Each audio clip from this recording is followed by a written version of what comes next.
Alright, so this is the first chapter of class 10th chemistry, chemical reaction and equation. तो बात करते हैं starting from chemical reaction होता क्या है। केमिकल रिएक्शन एक ऐसा प्रोसेस होता है जिसमें कुछ सब्सटेंस जो होते हैं रिएक्ट करके एक नए सब्सटेंस का फॉर्मेशन करते हैं और जो वो नया सब्सटेंस बनता है उसकी एक अपनी पहचान, एक उसकी आइडेंटिटी या एक अपनी प्रॉपर्टी उसके पास होती है। ठीक है, अभी इसमें होता क्या है कि जब भी केमिकल रिएक्शन होगा तो वहाँ पर केमिकल चेंज होगा। ठीक है, chemical change and physical change, this is a basic term that you have to know it. Rearrangement of atoms takes place, atom का रीअरेंजमेंट होता है, यानी जो एटम होते हैं, अगर हम बात करते हैं अगर ऑक्सीजन है और हाइड्रोजन है तो ये एटम्स जो हैं जिस तरीके से ये अरेंज है रिएक्टेंट में, इसका कुछ रीअरेंजमेंट होगा प्रोडक्ट साइड में। ठीक है, कोई अलग से कोई एटम आके ऐड नहीं होगा या कोई एटम जो होगा वहाँ से एक तरीके से एरेडिकेट या गायब नहीं होगा। Next is old bond break and new bond will form, हमेशा पुराना बॉन्ड टूटता है और नए बॉन्ड का फॉर्मेशन होता है। This is chemical reaction. अगर हम बात करते हैं इसके रिएक्शन की, how we can write it, तो A B plus C gives A C plus B. A जो है हमारा सी से रिएक्ट कर गया और बी हमारा अलग हो गया है, तो इससे प्रोडक्ट जो बना है बी बना है और ए सी बना है। ठीक है, एक कॉमन सा एग्जांपल लेते हैं जो क्लास 10th एनसीईआरटी में दिया है।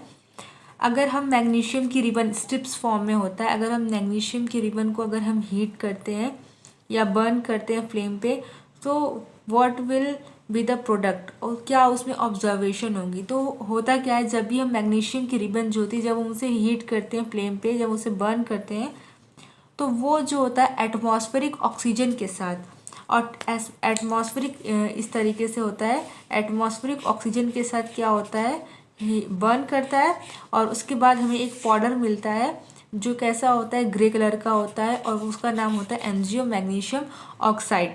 ठीक है, लेकिन you have to be very careful about the thing which is most likely asked in your exam, that is magnesium ribbon को बर्न या हीट करने से पहले उसे जो होता है इसकी सरफेस को साफ करना पड़ता है।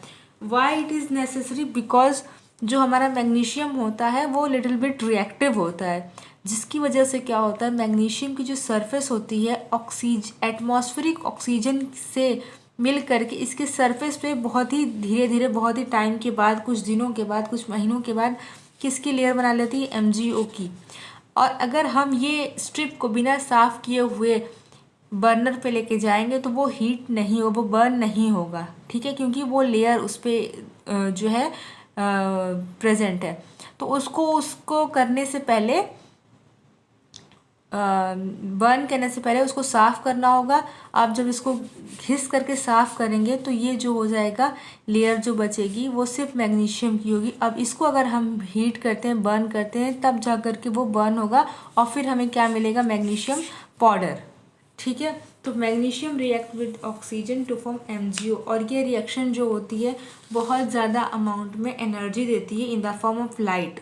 बहुत ज़्यादा लाइट एनर्जी का फॉर्मेशन होता है इस रिएक्शन में, इसीलिए इसको जब भी किया जाता है तो आइस को प्रोटेक्ट करके इस रिएक्शन को किया जाता है।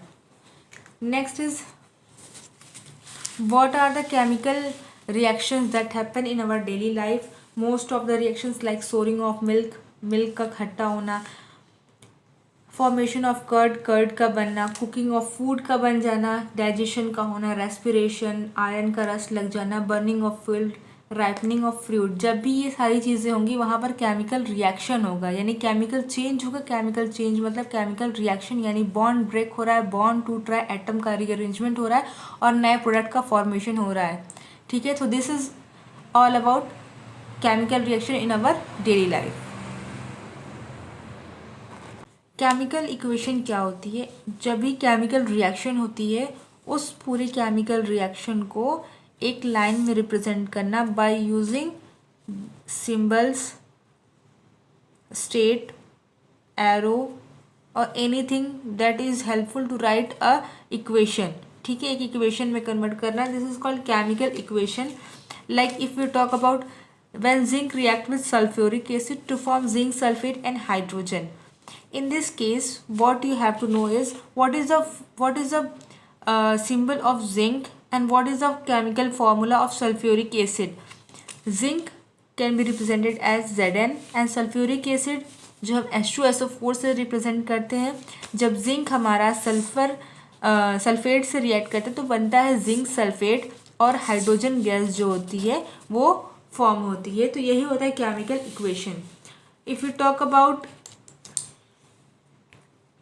Observation helps in determining chemical reaction, कुछ एग्जांपल्स हम लेते हैं इसका। इवोल्यूशन ऑफ गैस एग्जाम्पल, हाँ, lead nitrate PbNO3 whole twice. अगर हम लिड नाइट्रेट को अगर हम हीट करते हैं तो हमें मिलता क्या है, एक ब्राउन फ्यूम दिखाई देती है।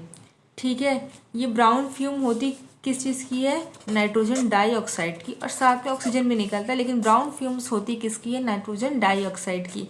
और साथ में हमारा बनता है एक येलो सब्सटेंस जिसका नाम होता है लेड ऑक्साइड।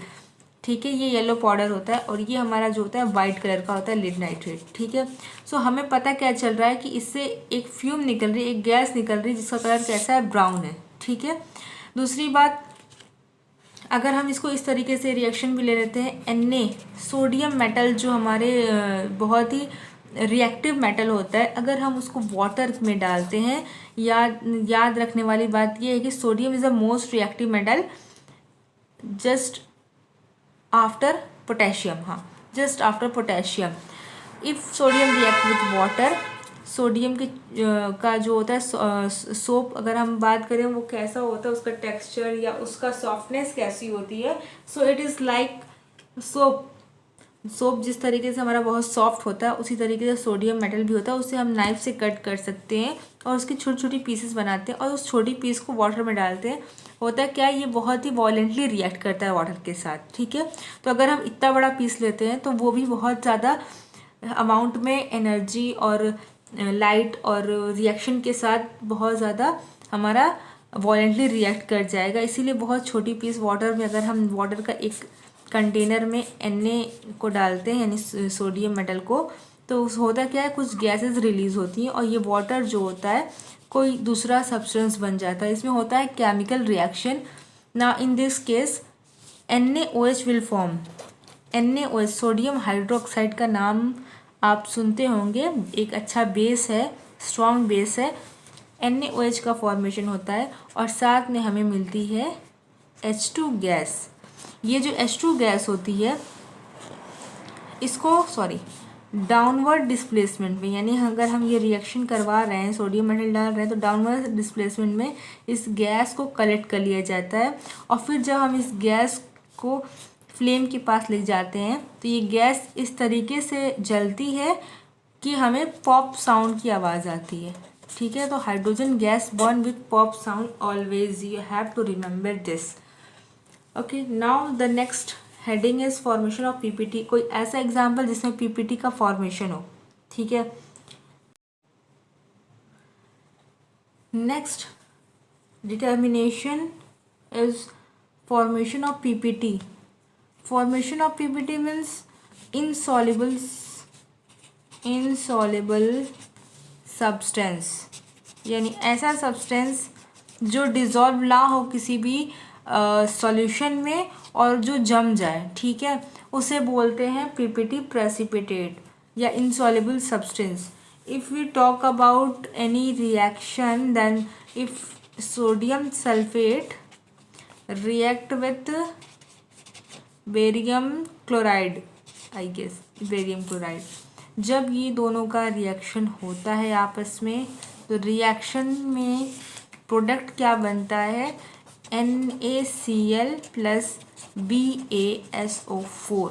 ये जो बेरियम सल्फेट हमारा बन रहा है ये कैसा होता है, PPT के फॉर्म में होता है। और PPT को हमेशा रिप्रेजेंट करते हैं किस चीज़ से, downward arrow. This downward arrow represent precipitate and upward arrow represent what, gas. Okay, तो ये पीपीटी बनता है, यानी इनसॉल्युबल सॉल्ट बनता है जो NaCl के सॉल्यूशन में डिजॉल्व होता है। Next is change in colour. Change in colour का सबसे अच्छा एग्जाम्पल मैंने यहीं पे दिया है लेड नाइट्रेट का। ये जो वाइट कलर का हमारा क्या होता है, लेड नाइट्रेट सॉल्ट होता है। This will convert into yellow lead oxide. ठीक है, तो ये कलर चेंज हमें बता रहा है कि केमिकल रिएक्शन हुई है। Now the next is change in temperature. Change in temperature, calcium oxide जो होता है हमारा क्विकलाइम, क्विकलाइम यानी सूखा चूना जिसे हम हिंदी में कहते हैं, अगर हम उसमें H2O को ऐड करते हैं तो रिएक्शन कैसी होती है हमारी, एक्सोथर्मिक रिएक्शन, यानी टेम्परेचर पानी डालने से टेम्परेचर बढ़ने लगता है। ठीक है, और टेम्परेचर बढ़ता है यानी टेम्परेचर चेंज हुआ है और हमारा बनता क्या है, कैल्शियम हाइड्रोक्साइड, दैट इज गीला चूना यानी स्लेग्ड लाइम। तो ये रिप्रेजेंट करता है कि टेम्परेचर में कुछ चेंजेस हुए हैं, सो it is a chemical reaction. Now next is change in state. Change in state means solid से लिक्विड, लिक्विड से गैस, कुछ इस तरीके से चेंज हो जाना।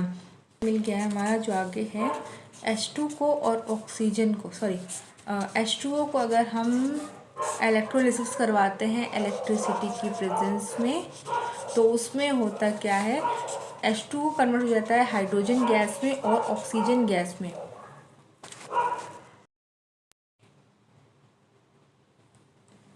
ऑक्सीजन एंड हाइड्रोजन, तो ये दिखा रहा है कि जो हमारा ऑक्सीजन और हाइड्रोजन ये लिक्विड फॉर्म में हमारा है और हाइड्रोजन जो है वो गैसियस फॉर्म में है, ऑक्सीजन भी गैसियस फॉर्म में है। सो इसमें स्टेट जो है लिक्विड से गैस में चेंज हुआ है। So this will represent a chemical reaction is happen. Now next is balanced and unbalanced chemical equation. So ये होता क्या है, इसका लिंक जो है डिस्क्रिप्शन बॉक्स में है, you can go and check the video, वहाँ से आपको समझ में आ जाएगा होता क्या है। नाउ कुछ रिएक्शन वो करके फिर यहाँ पर आप आइए और देखिए बैलेंसिंग ऑफ केमिकल इक्वेशन में करना क्या है। हमारा Na जो है सोडियम को वाटर में डाल दिया गया है और उसमें क्या है NaOH का फॉर्मेशन हो रहा है और साथ में हाइड्रोजन गैस रिलीज हो रही है। अब होता क्या है, इसमें बैलेंस करना है। सोडियम यहाँ पर 1 है, 1, ऑक्सीजन 1, 1, हाइड्रोजन यहाँ पर 2 है, यहाँ पर 3 atoms of hydrogen. Now first we have to balance the hydrogen, 2 and here is 3। So if अगर हम यहाँ 1 लिख देते हैं, 1 से कोई फ़र्क नहीं पड़ने वाला है। सो यहाँ पर अगर हम 2 ले लेते हैं तो ये हो जाएगी 4 हाइड्रोजन। ठीक है, यानी 4 हाइड्रोजन और यहाँ पर कितनी हाइड्रोजन है, 3। तो अगर हम यहाँ पे लिखते हैं तो ये 5 हो जाएगी, लेकिन अगर हम यहाँ लिख देते हैं 2 तो ये 2 हाइड्रोजन और ये 2 यानी 4 हो जाएगी। ठीक है, 4 हो गई, 4 और ये बैलेंस हो गया। यहाँ 2 सोडियम है, यहाँ भी 2 सोडियम। और अगर हम ऑक्सीजन की बात करें तो oxygen is already balance, that is 2 oxygen, 2 oxygen. Just try to balance this equation and write in a comment section both the equation. Types of chemical reaction. There are 5 types of chemical reaction. The first is combination reaction, which is given below here. Those reaction in which 2 or more substance combine or react to form a single product. 2 या 2 से ज़्यादा substance जब भी react करते हैं और single substance का अगर फॉर्मेशन करते हैं तो वो हमारा कॉम्बिनेशन रिएक्शन कहलाती है। Example, magnesium ribbon when heated in the presence of oxygen then it will give magnesium oxide, this is a single product. Calcium oxide यानी सूखा चूना यानी क्विक लाइम को जब हम वाटर में ऐड करते हैं तो मिलता है हमारा कैल्शियम हाइड्रो ऑक्साइड यानी स्लेक्ट लाइम, ये भी सिंगल प्रोडक्ट है। यहाँ पर भी क्या हो रहा है, ऑक्सीजन और हाइड्रोजन रिएक्ट कर रहा है और हमारा बन रहा है water molecule. This is also a single product. So it is a combination reaction in which two or more than two substances react together to form a single product. Next is decomposition reaction. What is decomposition reaction? Decompose मतलब होता है टूट जाना. So ये बहुत अच्छे से पता होना चाहिए. Those reaction in which compound split into two or more simpler substance. कोई भी एक पर्टिकुलर सब्सटेंस जो हमारा होता है वो एक, दो या दो से ज़्यादा प्रोडक्ट में टूट जाए, सो उसे कहते हैं हम डीकम्पोजिशन रिएक्शन. ठीक है.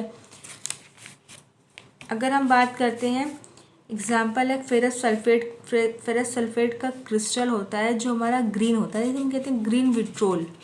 ठीक है. इस ग्रीन विट्रोल को जब भी हम हीट करते हैं तो सबसे पहले ये वाटर मॉलिक्यूल इससे अलग हो जाता है, यानी 7H2O अलग हो गया, जो टेस्ट ट्यूब के वॉल पे जा कर के कंडेंस हो जाता है और बचता है हमारा FeSO4. अब ये SO4 वाइट होता है हमारा, ग्रीन से वाइट. अब जब हम इसको फर्दर हीट देते हैं तो ये किस में टूट जाता है, 3 प्रोडक्ट में, sulphur dioxide, sulphur trioxide and ferric oxide. ठीक है. 2O3 ये हमारा बनता है. ये होता क्या है, रस्टी कलर होता है. ठीक है, सैंडी कलर. और तो इसमें क्या हो रहा है, फेरस सल्फेट 3 सिंपलर प्रोडक्ट में टूट गया है, डिकम्पोज हो गया है. So it is the example of decomposition reaction. Like similarly calcium carbonate. ठीक है, कैल्शियम कार्बोनेट एक नेचुरल प्रोडक्ट है. उसको हीट करने पर it will split into 2 product, that is calcium oxide and carbon dioxide. So एक कंपाउंड से, एक कॉम्प्लेक्स कंपाउंड से 2 सिमिलर प्रोडक्ट का फॉर्मेशन हो रहा है. So it is called decomposition reaction. Heating of lead nitrate, ये आप डिस्क्रिप्शन बॉक्स में देख सकते हैं. Next is photo decomposition reaction.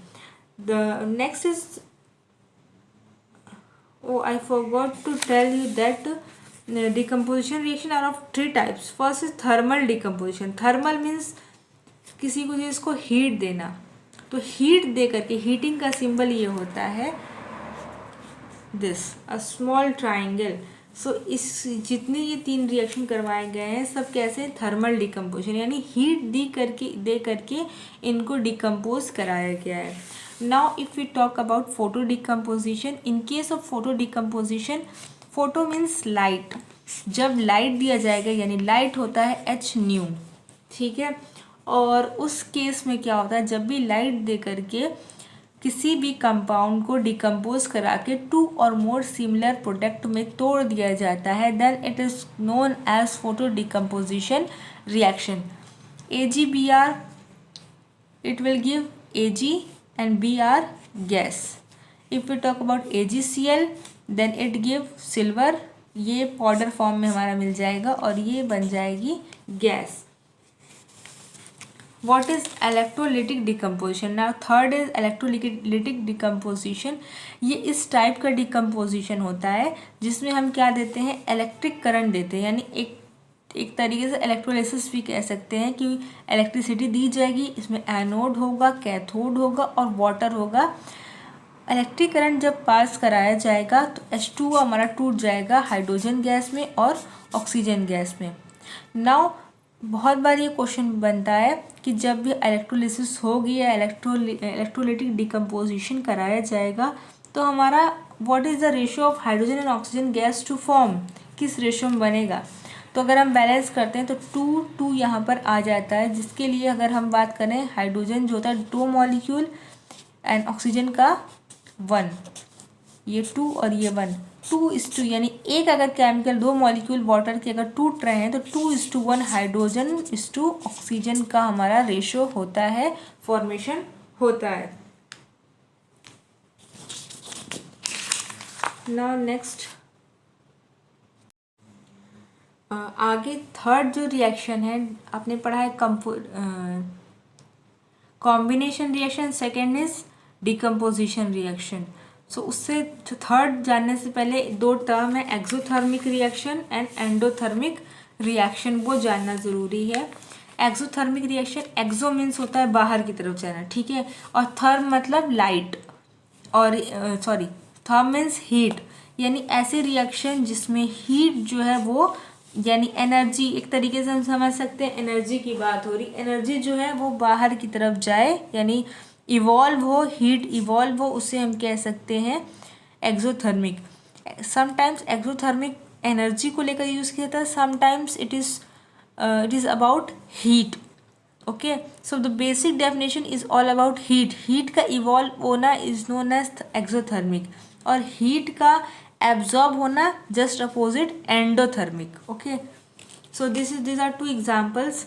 अगर हम कैल्शियम ऑक्साइड यानी क्विकलाइम यानी सूखे चूने में पानी अगर हम ऐड करते हैं तो वो क्या होता है, स्टार्ट राइजिंग इट्स टेम्परेचर, वो हीट करने लगता है। सो इट इज़ एक्सोथर्मिक, यानी हीट वहाँ से निकल रही है, हमें हीट देनी नहीं पड़ रही है।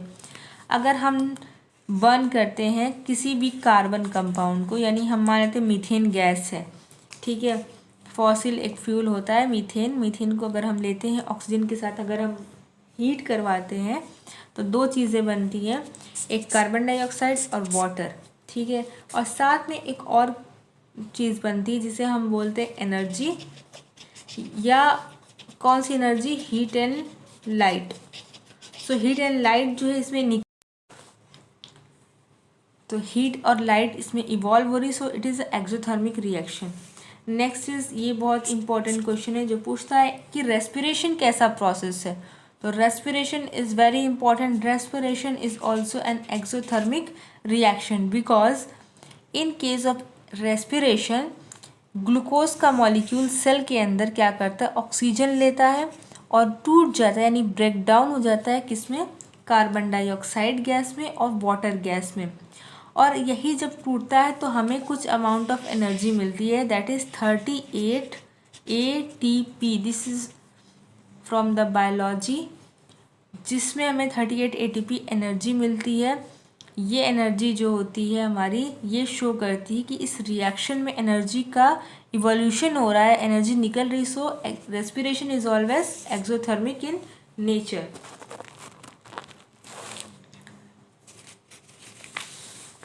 Next is endothermic. Endothermic means ऐसे रिएक्शन जिसमें हम a reaction in which heat is released,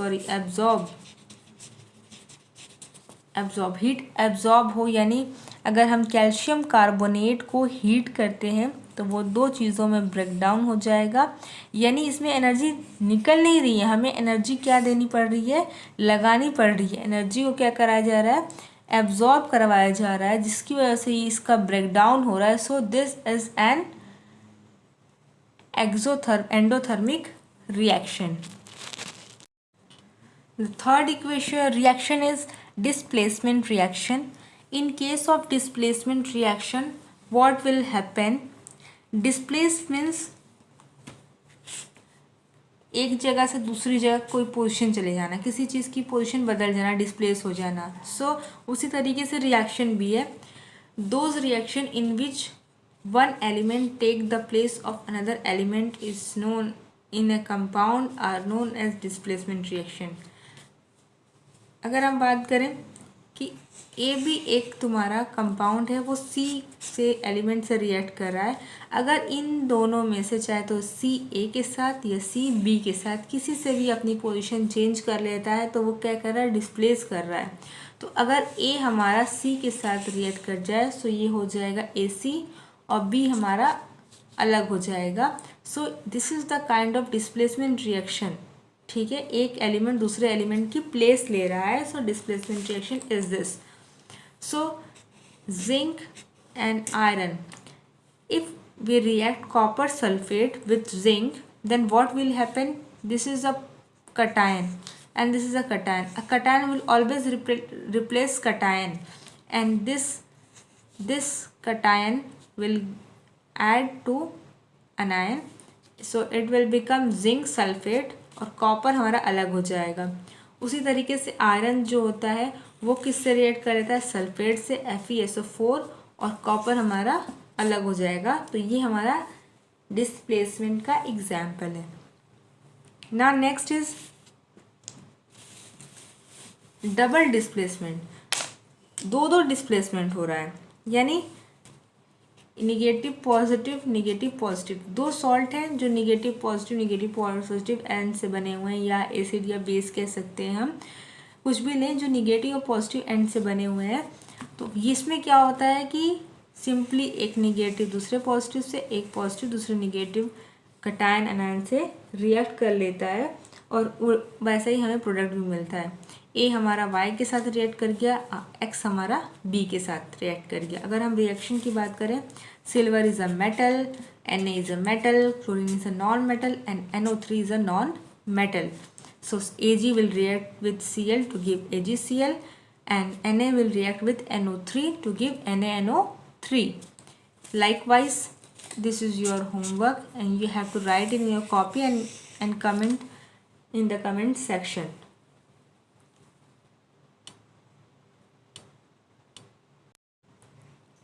Oxidation and reduction. The next type is oxidation and reduction. Oxidation होता क्या है? Simply addition of oxygen to an atom is known as oxidation, और removal of hydrogen, चाहे तो oxygen को add होना, यानी एक ए हमारा क्या है, एक एलिमेंट है, इसमें ऑक्सीजन का ऐड होना, ये भी ऑक्सीडेशन कहलाएगा।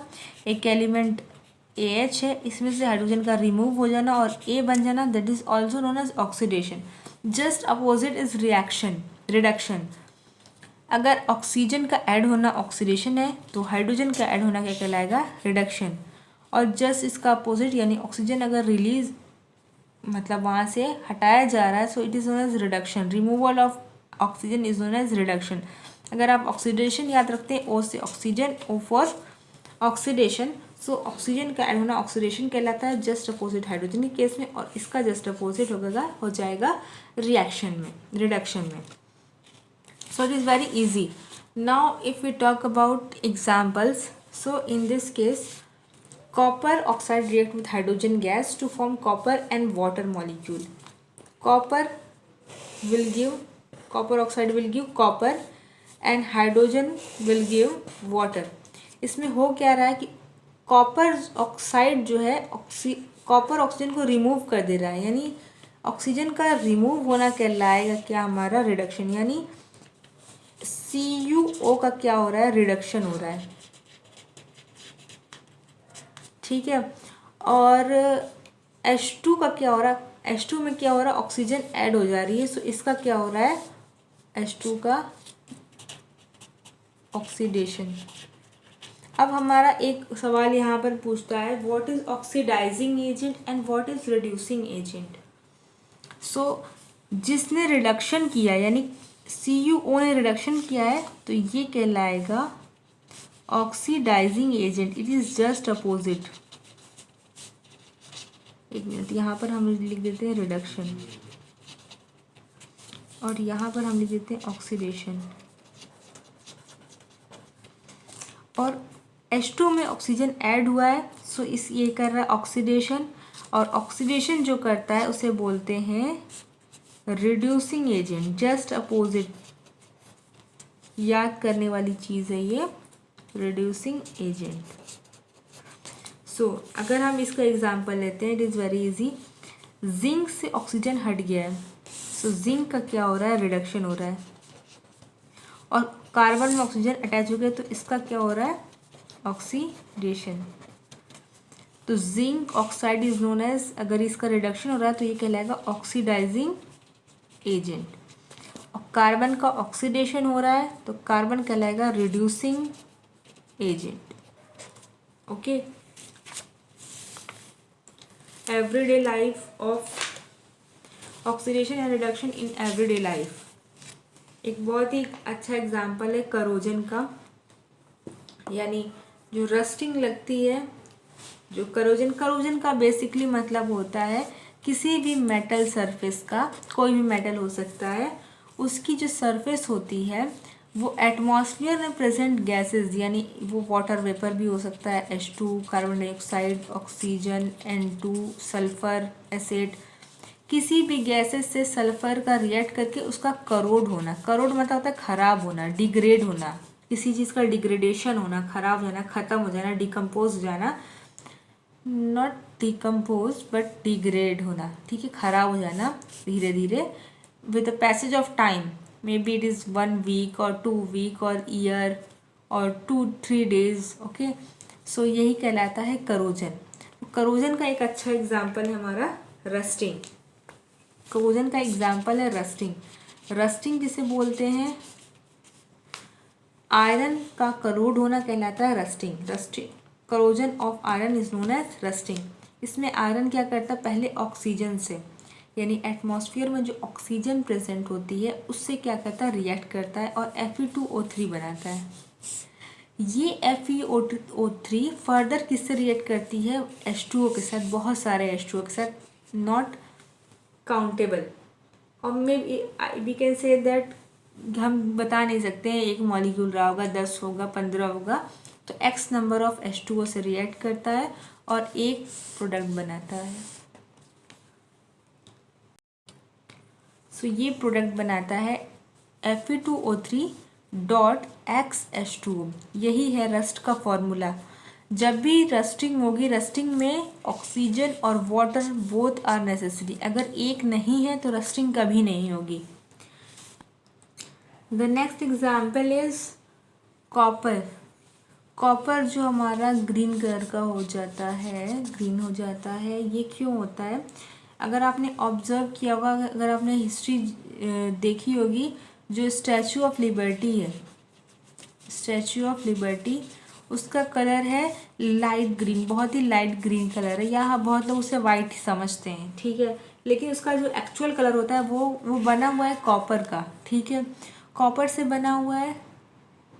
तो कॉपर से बनने की वजह से उसका जो कलर है वो कॉपर होना चाहिए था, लेकिन धीरे धीरे क्या हो गया कि ऑक्सीजन और H2O की प्रेजेंस में, यानी ऑक्सीजन से रिएक्ट किया है कॉपर और हमारा वाटर से रिएक्ट किया है, जिसकी वजह से हुआ क्या है कि ये कॉपर एक कंपाउंड बना लिया है, कॉपर का एक कंपाउंड बना लिया है जिसका नाम है copper hydroxide copper carbonate, CuOH(CuCO3), जो कैसा होता है हमारा, बहुत ही लाइट ग्रीन कलर होता है, जो कि फिलहाल जो है स्टैचू ऑफ लिबर्टी की सरफेस पे यही कंपाउंड प्रेजेंट है।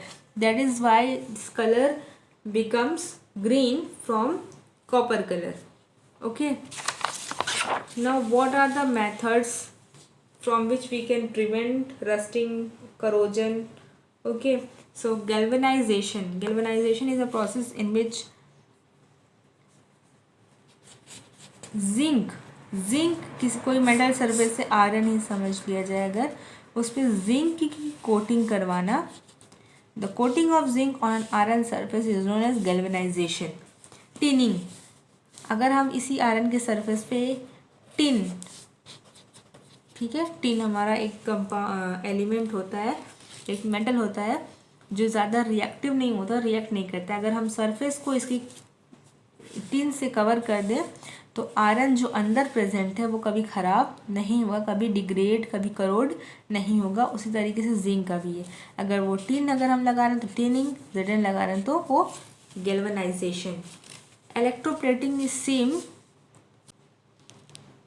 सो इलेक्ट्रोप्लेटिंग मैंने गलती से लिख दिया। इलेक्ट्रोप्लेटिंग एक मेथड होता है जिसके थ्रू हम टिन या जिंक की जो लेयर होती है वो किसी भी मेटल पर लगाते हैं, मेटल सरफेस पर लगाते हैं। सो इलेक्ट्रोप्लेटिंग बस एक टेक्निक होती है किसी भी मेटल को दूसरे मेटल पर सरफेस पर लगाने की, ठीक है। इलेक्ट्रोप्लेटिंग इसमें नहीं आएगा, गैल्वेनाइजेशन एंड टिनिंग आएगा। Next is painting. अगर हम पेंट कर देते हैं किसी, कोई भी वेसल है जो मान लीजिए एग्जाम्पल के तौर पे ये आयरन या कॉपर का बना है, अगर उसमें हम पेंट कर दे,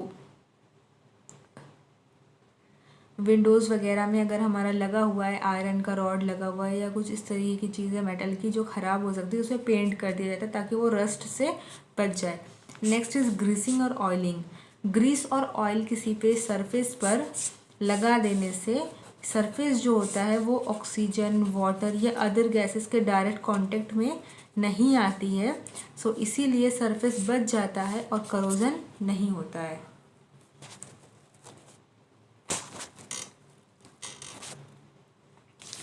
नेक्स्ट इज रेंसिडिटी। रेंसिडिटी होता क्या है? तो रेंसिडिटी एक प्रोसेस है जिसमें कोई भी substance which contain oil, oily substance कोई भी हो, कोई भी खाने वाला कोई भी आइटम हो, अगर ऑक्सीजन के प्रेजेंस में यानी खुला उसे छोड़ दिया जाए तो वो ऑक्सीजन से रिएक्ट करके, एक मिनट,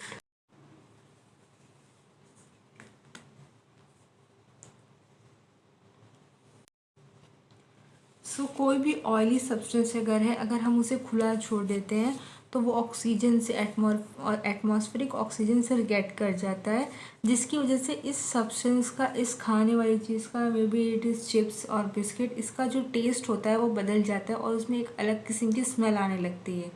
ठीक है, सो ये कहलाता है रेंसिडिटी। इसीलिए जो चिप्स के पैकेट होते हैं अगर वो खुले छोड़ दिए जाए 2-3 दिन के लिए तो जो उसका टेस्ट और स्मेल होती है वो बदल जाती है और वो खाने लायक नहीं बचता है।